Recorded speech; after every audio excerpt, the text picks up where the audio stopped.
Buongiorno, dobro jutro, guten Morgen, buondì. Chiaramente che il coronavirus, intanto che non ha giavat tanti robis mancul importanti, forse non sa fatto capire che sono poi necessari. Facciamo l'esempio delle vite di famiglia. Prima del coronavirus, se mutieri la vita di famiglia, tanti svolti. Io sto a dormire, si era in chiesa, ma per la rest vi è parli sempre a tor. Forse neanche ti attassi a mangiare insieme, che il punto di riferimento in cucina era, poi che non la tavola, il frigo dove che si leva a chioi, ognuno, ecco, c'è che commentava.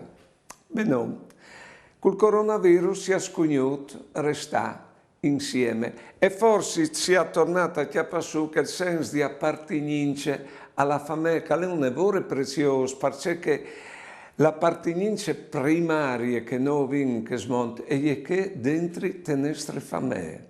Allora, anche se come è passato o sta passando il coronavirus, teniamo a mente che nos ha insegnato, buone giornate e buone vite.